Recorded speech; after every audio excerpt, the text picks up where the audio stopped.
되게 특징이 좀 있을 것 같아요. 네네네. 네, 그런 거 좀 간략하게 좀 설명을 해주시면 좋을 것 지금 같습니다. 여기 세부 명칭을 네. 보면 좀 더 이해가 쉬운데요. 네. 일단 우선 뭐 우리나라의 좋은 붓, 뭐 우리나라만의 특징을 설명하기에 앞서 네. 조금 좋은 붓의 좀 조건을 좀 설명드리는 게 나을 것 네. 같아서 여기 좀 세부 명칭을 보면서 좀 소개를 해드릴 텐데요. 네.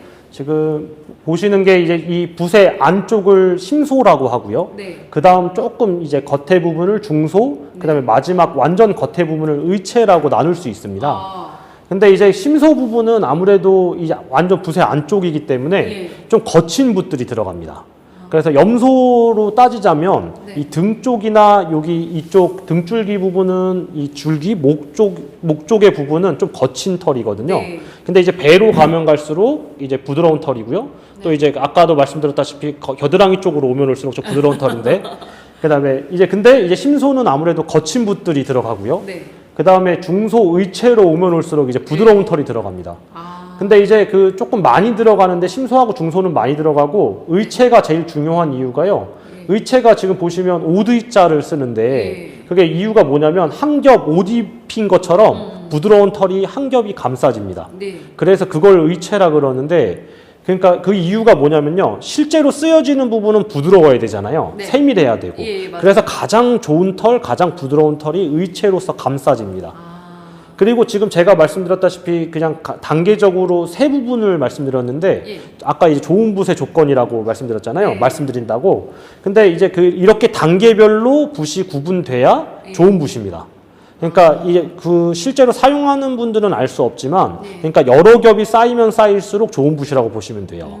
근데 이제 안 좋은 붓들은 이런 거를 구분하지 않고 네. 만약에 머리카락을 잘랐으면 네. 그냥 이렇게 뭉쳐가지고 붓 모양만 만들었다고 보시면 돼요. 아, 그러니까 그런 구분 없이. 네. 예, 그래서 이제 그게 이제 좀 안 좋은 붓, 아. 좀 좋은 붓이 되는 건데 또 이제 그 여러분들이 이제 붓 사용하시는 여러분들이 느끼시는 게 아, 중국 붓 안 좋다 이러잖아요. 네. 근데 이제 이게 저는 이제 그 선입견이라고 생각합니다. 그러니까 저희도 이게 붓을 만드는 입장으로서 네. 당연히 아, 한국 붓이 제일 좋습니다. 이렇게 말씀드리면 좋은데 네. 근데 사실 그거는 좀 양심에 찔리고요.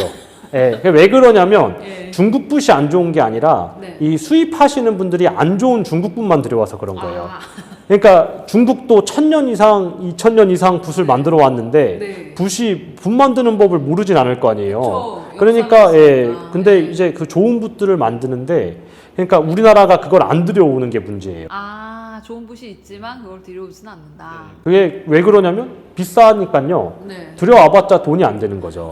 예. 거기서도 그러니까 우리나라가 10만 원에 파는 붓들이 네. 거기서 똑같이 한 11만 원 우리나라 환율로 적용하더라도 네. 11만 원, 12만 원짜리 붓도 있고요. 네. 거기 한 자루에 100만 원짜리 붓도 있어요. 어. 그러니까 우리나라 환율로. 그래서 이제 우리나라 그러니까 분들이 좀 다시 생각해야 되는 게 중국 붓이 안 좋다가 아니라 들여오는 중국 붓이 안 좋다. 이렇게 생각하셔야 되고 네. 예, 그 다음에 이제 아까 말씀드렸던 근데 우리나라에 좀 장점이 있거든요. 예. 예, 우리나라 붓의 장점을 좀 말씀드리자면 이거를 좀 까봐야 아는데요. 네. 저 이제 치죽 부분이 있죠. 네. 치죽 부분 그러니까 이게 치죽 부분이 다른데 그러니까 그게 이유가 뭐냐면 이 실로 감는 방법이 다릅니다. 네. 그 다음에 마무리하는 방법이 다른데 아, 이 지금 영상을 보신 분들도 있지만 네. 보신 분들도 있을 수 있습니다. 근데 그 붓을 중국 붓 이렇게 제작 방법 이런 걸 보면 요즘 유튜브에도 많이 나오니까요. 아. 근데 이제 다발로 만듭니다. 이 한 번 감고 네. 그다음에 쭉 올려줍니다. 쭉 이렇게 올리거든요. 네네. 근데 이게 매듭 다들 한 번 묶고 두 번 묶는 매듭은 다 아시잖아요. 그쵸. 근데 두 번 묶어야 안 풀리잖아요. 그쵸. 근데 이 붓 만들 때 중국하고 일본을 만들 때 그러니까 하나 만들고 쭉 올리고 한두 번 감고 쭉 올리고 거기서 끝이에요. 그러니까 아. 매듭이 안 젖습니다. 아, 그래서 예. 약간 털이 좀 빠질 수 예. 있는 가능성이 있군요. 그리고 강도가 이렇게 안 되거든요. 예. 그리고 물론 이제 대량 생산하는 좀 이제 단점이긴 하지만 네. 한 번 만들 때 이게 한 200다발, 300다발 그 부촉이 300개, 200개 쭈르륵 달려 있거든요. 그쵸, 그쵸. 그러니까 네. 200개, 300개를 이제 쭉 만드는 것보다 네. 이게 그러니까 한국을 제외한 중국하고 일본은 그렇게 만들거든요. 다발로. 아, 네. 근데 우리나라는 한 자루 한 자루 만들어요. 그러니까 이 정밀함이 다르죠. 그러니까 겉으로 봤을 때는 네. 이제 똑같은 뾰족한 붓이지만 네. 그러니까 그 이제 마지막 마무리되는 거, 그다음에 잡아주는 거, 그다음에 그러니까 이제 공을 들이는 게 네. 그러니까 우리나라 붓이 마무리가 잘 되기 때문에 그러니까 빠지는 거 이런 거가 조금 덜 할 수 있다는 거고요. 그다음에 강도가 묶는 강도가 다르다는 거죠. 네. 그 다음에 마무리가 저희는 이제 그래서 아예 이제 뭐 똑같은 밀랍을 쓰더라도 마무리가 져지지만 일본은 이렇게 또 이제 인두로 뒤에를 지져요. 근데 중국은 물 속에서 만듭니다. 예. 그러니까 수중에서 붓을 만들기 때문에 이게 한번 이제 이게 뭔가 이렇게 줄을 묶어 보신 분들은 아시겠지만 이게 뭔가를 묶으려고 그럴 때 물에 젖어 있으면 잘 이렇게 강도가 안 네. 당겨지잖아요. 미끄러우니까. 네, 맞아요. 그러니까 강도가 약합니다. 그 예. 설이 좀 많이 빠질 가능성이 있군요. 그래서 이제 그러니까 가능성이 있고 그다음에 그게 이게 밀랍으로 이용해서 뒤에를 마무리하는데 그 뜨거운 물 뭐 이렇게 넣지 말라는 그런 말 들어보셨을 거예요. 네네네, 맞아요. 그게 왜 밀랍이 녹기 때문에 빠질 수 있다는 거예요. 그러니까 중국 붓들은 그게 우리나라는 밀랍을 사용 안 하기 때문에 따뜻한 물, 뜨거운 물 하면 이게 이게 그러니까 상관이 없지만 근데 중국 붓들은 밀랍이 녹기 때문에 이게 후두둑 빠질 수 있습니다. 무섭다. 그래서 이제 그게 조금 그런 차이가 있다. 네. 한국 붓이 한 자루 만드는 장점은 있다. 그러니까 그렇지만 뭐 중국 붓도 일본 붓도 좋은 붓들은 있다. 이게 결론인 것 같아요. 네. 도구들이 좀 있네요. 여기는 이제 저희 할아버지께서 직접 만드신 네. 직접 만들고 제작한 도구들인데요. 3대째 이렇게 네. 좀 필장 집안이라고 할 수 있을 네, 것 같은데요. 맞습니다. 네. 그래서 할아버지께서 원래 죽공예, 대나무 공예를 하셨어요. 네. 근데 대나무 공예를 하다 보니까 자연스럽게 좀 붓까지 좀 이게 연장이 돼서 함께 하셨던 건데 네. 그때 사용하셨던 도구들이고요. 저 안쪽에는 옛날 수출 올려놓고 다림질 했던 다리미입니다. 전통 다리미도 있고, 네. 그다음에 뭐 이렇게 인두도 있고요. 사용했던. 그리고 이 왼쪽은 아버지께서 다 이 관장님이시죠. 아버지께서 직접 사용하셨던 도구들이 있고요. 뭐 채도 있고 이런 치개, 쇠로 만든 빗이라고 보시면 됩니다. 치개가 실질적인 용어는 치개라고 하고 있지만 저런 쇠로 만든 빗도 있고 그다음에 무쇠로 만든 다리미, 달궈가지고 쓰는 건데요. 이 다리미가 왜 필요하냐면 동물이 아무래도 우리 사람들도 한 2, 3일 안 감으면 떡지잖아요. 그쵸? 기름기가. 그러니까 동물들은 당연히 그 기름기가 많겠죠. 그럼 기름기를 안 빼주면 이 털이 먹물을 못 머금습니다. 그래서 기름기를 적당히 빼줘야 먹물을 머금는 거거든요. 그러니까 먹물이 들어갈 그 여지를 주는 거죠. 근데 너무 많이 빼게 되면 금방 삭습니다. 그러니까 먹물은 많이 머금더라도 금방 삭거든요. 삭지 않을 정도로만 적당히 하는 게 노하우군요. 그렇죠. 그게 기술입니다. 그래서 그거를 사용할 때 쓰는 무쇠다리입니다. 붓 제작 과정 좀 특이한 것 같아요. 다른 데서는 못 봤던. 저희가 지금 붓 제작 과정을 어떻게 구성을 할까 하다가 어디 디오라마나 어디 박물관 가시면 그걸 보시면 원래 뭐 닭종이 인형으로 한다든지 아니면 그냥 일반 사람을 주제로 이렇게 조금씩 조금씩 인형을 만들어 놓잖아요. 그래서 저희는 아무래도 주인공이 있으니까 그쵸. 저희는 필장님이 있으시니까 사실 좀 해봤으면 이게 아버지의 모습, 관장님의 모습을 직접 이게 구성했으면 좋겠다라고 고민을 하고 있었는데 저희 지인분 중에 3D 프린터를 구현하시는 분이 있어요. 그래서 그 말씀을 좀 고민을 드렸더니 직접 만들어 드리겠다. 이래서 저희가 여섯 명의 아버지가 탄생했습니다. 그러니까 저희가 이게 직접 보면 좀 이상하더라고요. 처음 볼 때는. 너무 완전히 똑같은 모습이시라. 그래서 이게 영상을 좀 고화질로 찍지 않고 좀 멀리서 사진을 딱 찍으면 아버지가 작업하시는 것 같아요. 그런 것 같아요. 저도 되게 뵀잖아요. 인터뷰도 하고 뵀는데 너무 똑같은 그런 모습이시라. 그래서 저희가 그래서 이제 총괄하면 간단하게 말하자면 요 6개 과정인데요. 그러니까 이 털이 정비가 될 때까지 이 무수한 작업을 계속 반복해서 하는 거거든요.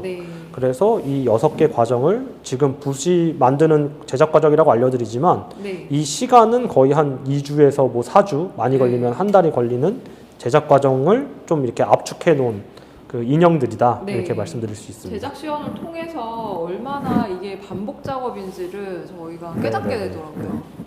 그래서 근데 저는 신기한 게 이게 그 색 옷도 그렇지만 손가락 하나하나도 구현되는 게 되게 신기했어요. 그러네요, 예, 진짜. 새끼손가락까지 구현이 네. 되더라고요. 네. 붓 완성이 되고 나서 한천풀을 먹이잖아요. 네, 오목가사리. 네, 네, 네. 예, 이런 거 그거 이렇게 그 붓 모양 만들어줄 때 그렇게 하는 그 과정들이 있던데 네네네. 그거에 대해서 좀 소개를 해주실 수 있을까요? 이게 흔히 말하는 이제 우뭇가사리라고 네. 그러죠. 우뭇가사리 묵은 아마 많이 아셨을 텐데 예, 우뭇가사리가 묵을 만드는 게 있고 이제 예. 그 해초로 된 게 있습니다. 해초풀. 네, 해초풀로 된 거를 이제 한천이라고 하기도 하는데 네. 그거를 말린 거를 물을 넣고 끓이면 네. 풀이 됩니다. 예, 그래서 그거를 이제 붓을 다 만들어진 붓을 이제 풀을 먹이는데요. 네.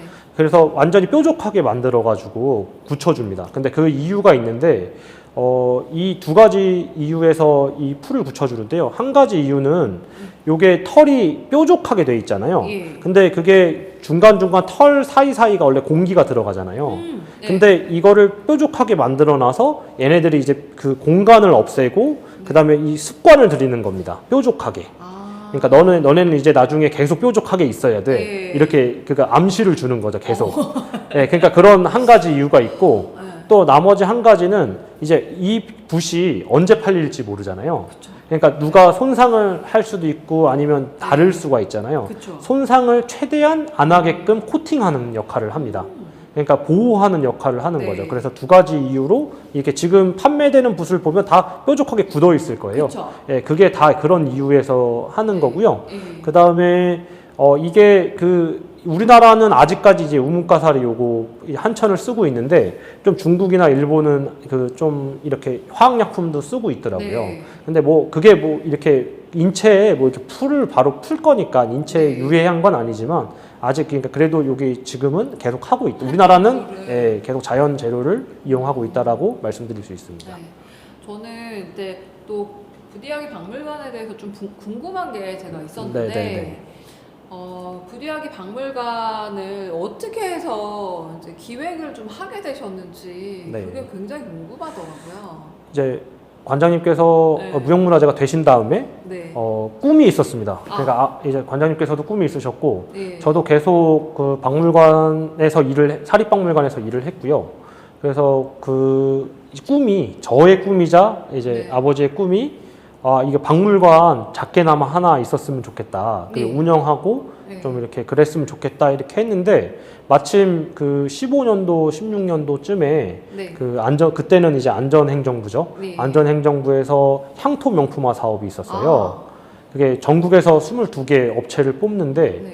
우연스럽게 좀 운이 좋게 예. 그게 뽑혔습니다. 아. 그래가지고 저희가 한 10년 뒤, 20년 뒤를 사실 생각했었는데 그러니까 아버지께서 12년도에 12년, 13년도에 이제 무형문화재가 되셨는데 이제 그 다음에 15년도, 16년도면 2, 3년밖에 안 되는 시기잖아요. 예. 그래서 그때 이제 무형문화재 이 심사가 또 들어간 또 경사가 있었지만 2, 3년 뒤에 이런 또 그 사업에 선정이 돼가지고요. 박물관을 좀 이렇게 지원받아서 짓게 됐고요. 네. 그래서 이제 또 제가 사립박물관 계속 일하고 있었어가지고 네. 그런 일했던 노하우들을 좀 녹여내서 네, 네. 1층과 2층으로 좀 구성을 해서 네. 건립하게 되었습니다. 아, 네. 요새는 또 붓에 대한 이런 게 붓을 우리가 쓴다는 게 뭐 그림 그리거나 글씨 뭐 그쵸. 서예를 하거나 이럴 때만 쓴다고 그냥 생각을 하잖아요. 네네네. 예전에는 이게 기본 필기구였는데 그쵸. 지금은 그냥 펜도 잘 안 쓰고 사실 뭐 휴대폰으로 하고 이렇게 하는데 네네네. 그런 부분 좀 익숙치가 않을 것 같아요. 그래서 오시는 분들이 이런 거 네네네네. 이제 시연하고 뭐 본인이 직접 체험하고 하면서 굉장히 좋으실 것 같은 생각을 좀 했습니다. 그래서 저희는 뭐 네. 이제 안에 좀 이따 뭐 이렇게 체험하시는 것도 보실 수 있겠지만 네. 저희는 들어오시면 무조건 붓을 한번 잡아 드리게 해요.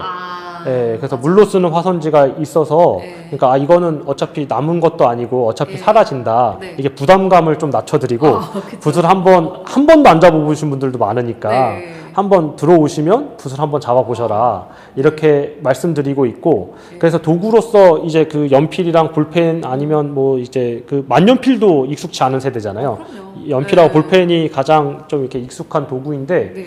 그래서 우리나라가 이제 아직 이제 붓이 이제 더 멀어지고 있잖아요. 맞아요. 근데 아직 중국하고 일본은 많이 쓰고 있거든요. 예. 근데 이제 우리나라에 지금 여기 건립한 이유도 네. 붓공예에 대해서 좀 많이 알리기 위해서 붓공예. 예, 그래서 붓 만드는 사람이 있다라는 자체도 모르거든요. 네. 여기 춘천 분들도 여기 박물관 있는 것도 모르지만 네. 붓 만드는 사람이 있는 것조차 모릅니다. 붓이 예. 공장에서 나온다고 생각하시는 그쵸, 분들이 그쵸. 많은 것 같아요. 미술붓이 보통은 예. 거기 그렇게 나오잖아요. 네.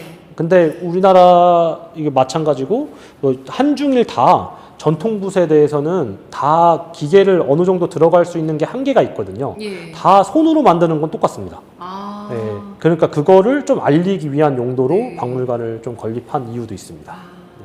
아, 정말 전통을 이렇게 좀 계승을 해 나간다는 게 네. 쉽지 않은 일인 것 같아요. 네, 그리고 맞습니다. 지금 당장에 사람들이 이거를 쓰고 점점 쓰지 않게 되고 하는 거에서 그 필요라는 게 아무래도 있어야 계속해서 이렇게 발전하고 해 나가는데 쉽지 않은 일이실 것 같습니다. 네, 그래서 도구 공예 이게 제가 이제 흔히 말하는 도구를 만드는 공예, 네? 네, 도구 공예를 또 하는 게 좀 어려움이 있어요. 네. 그래서 이게 지금 말씀하신 것처럼 안 쓰는 것도 문제지만 네. 쓰시는 분들도 이게 도구잖아요. 네. 그러니까 자기에 맞는 게 있습니다.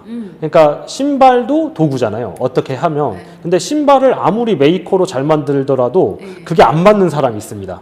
그러니까 이게 불편하신 분들이 있을 거 아니에요. 아무리 수제화로 뭐 200만 원짜리, 300만 원짜리 붓을 만들었어요. 네. 근데 그게 불편해서 못 신으시는 분들도 있잖아요. 그쵸. 근데 이제 보석받고 막 이래도 그쵸. 그러니까 예, 그런 겁니다. 그래서 네. 아무리 좋은 구두를 만들어도 여성분들이 구두 불편하면 못 신듯이 네. 그러니까 이게 이 붓도 아무리 잘 만들어드려도 네. 이게 뭔가 불편하다. 이렇게 생각하시면 안 쓰시는 그런 게 또 있고 그리고 자기 예. 그 몸에 대한 습관이 그쵸, 다르기 그쵸. 때문에 그런 것 예. 같아요. 그리고 요즘에는 아예 조금 중국에서 들여온 인조모에 익숙하신 분들이 많아요. 네. 그래서 처음 쓰자마자 이렇게 바로 탄력이 있길 원합니다. 아, 예. 그래서 완전 이렇게 처음 딱 썼는데 약간 힘이 없다 그러면 아예 안 좋네 이렇게 하시는 분들이 네. 많아요. 근데 이게 말이 안 되는 거거든요. 원래 천연모들은 점점 탄력이 이렇게 올라갑니다. 쓰면서 탄력이 올라가는 거거든요. 그게 먹동이 찬다 그러고 길들인다 그러죠. 네, 쉽게는 맞아요. 네. 길들이면 들릴수록 이렇게 탄력이 올라가는 건데 아. 근데 인조모는 처음에는 탄력이 좋습니다. 왜 그러냐면 네. 그게 기름으로 만드는 거다 보니까 네. 이게 처음에 딱 하면 탁탁 튀어요. 네. 예, 그러니까 이게 이게 좋죠. 좋네. 예, 처음엔 좋네 하지만 거기는 이제 계속 내려가는 겁니다. 아, 그리고 천연모들은 이렇게 끝이 이렇게 뾰족하잖아요. 네. 근데 천연모기 때문에 알아서 이렇게 마모가 되면서 자기들이 뾰족하게 만듭니다. 아, 그러니까 이렇게 자연스럽게 깎이는 거죠. 네. 이제 계속 쓰더라도. 예. 근데 이제 인조모들은 근데 이렇게 뾰족하지만 한 번 깎이면 돌아오질 않습니다. 그게 이제 그 기름이기 때문에 네. 한 번 단면이 깎이면 걔네들이 알아서 깎이진 않아요. 네. 그러니까 점점 하다가 확 이렇게 깎이는 거죠. 저는 경험이 네. 굉장히 네, 많아요. 네, 네, 네. 그린붓이 인조모가 많기 때문에. 맞습니다. 그래서 그냥 버려야 돼요. 그렇죠. 네. 근데 이제 천연모들은 잘 길만 들이면 계속 쓰실 수 있는 거예요. 네. 처음에는 근데 조금 힘들지만 길들이면서 계속 쓰실 수 있는 게 천연모의 좀 그런 좀 장점인 장점이라고 말씀드릴 수 있습니다.